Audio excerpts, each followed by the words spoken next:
السلام علیکم ورحمت الله وبرکاته. زم تاسو ملګری احسان الله ملګرو دا ویډیو تاسو ته په دې سایت کې چلیږي چې دا د پری خان پری او د غبل کس ته نوم راته نه راځي. دغه یو ډانس کوي او لګیا دی ګډیږي دغه ویډیو باندې چې دی دغه په یو شوټینګ ټایم کې چې دی کړی ده، خو دغه د اواز چې دی زه تاسو ته ځکه نشم پلی کولی چې دغه سره پښتو میوزیک لګېدلی دی، نو هغې باندې ماته سټرایک میلاویږي، نو هغه وجې نه ما تاسو ته اواز سایلنټ کړی دی.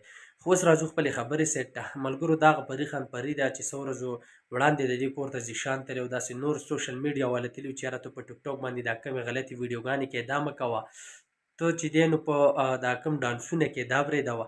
نو دې ورته ویلي وو چې زه ټیک ته زه به نه کومه او زما دې یو کور کې چې ده نو مایزوبه لور ده چې یاره زه به د دې په سر زما قسم وي چې یاره زه به دا نور نه کومه، او چې جړه ټایم به ورله راغی نو هغه مایزوبه لور به یې خپله راښکاره کړه.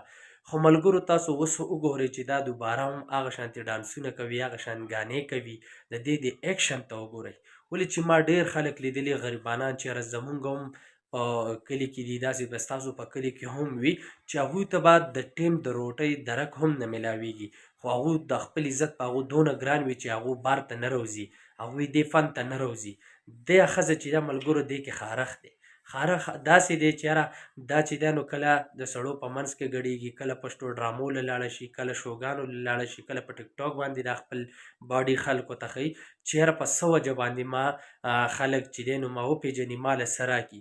دا هر څه د پیسو دپاره کوي، دا هر څه چې دی د دې خاوند نشته، چې د دې خاوند وی نو دې به نن سبا چې دی نو دا کوم ډانسونه چې دا کوي نو دا به یې نه کوله. ملګرو اول خو په ټاپ علیشه روانه وه، خو اوس د علیشه نه دا ورواله ده چې یاره د دې د کپړو ته وګوره، د دې د ډانس ته وګوره، د دې د کردار ته وګوره.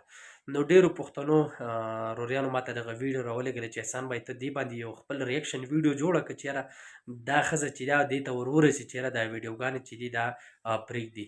نو زمونږ دغه یو اصلاحي پیغام دی، مونږ چا باندې تنقید نه کوو، خو ملګرو د دې د ویډیو به تاسو کتلي وي چې یاره د نه کتلو ویډیو ده، چې یاره دا پکې دا کوم کوناټي وایي او مړه زه تاسو له څه ویمه بخښنه غواړمه.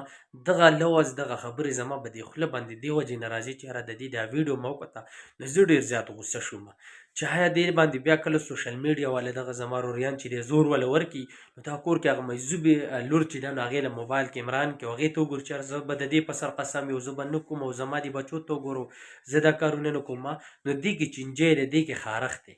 دا صرف د خپل پیسو دپاره لګیا ده او دا چې دی نو د بل دغه دپاره لګیا ده. ولې چې په سوشل میډیا باندې کومه ښځه چې ده هغې ته په کور کې روټۍ نه میلاویږي، یا په سوشل میډیا نه راځي، بس هغه غلي هغه الله اسره کړی وي. خو داسې خلک چې دی که نه نو دا د دغه دپاره راغلي چې یاره زمونږ د پښتو چې دی وشرمېږي، زمونږ د پښتانه وشرمېږي.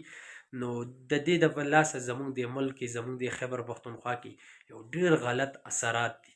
د دې د لاسه ډېر خلکو ډېر جینکو به هم دغه شانتې دغه لاره اختیار کړي. خو زما هغه خویندو هغه وروریانو ته دغه زما یو میسج دی چې آیا تاسو هم دغه شان ویډیو تاسو له راځي دغه ویډیو سکیپ کوئ، دغه ویډیو لر کوئ، ولې چې سبا له به تاسو هم دغې لار ته لاړ شئ. نو ملګرو دغه ورکوټو غوندې ویډیو ده، که زما نه ویډیو کې څه غلطي شوي بخښنه غواړم، خپل خوږ ورور ارسال نه ورکړي. اجازه. السلام علیکم ورحمت الله وبرکاته.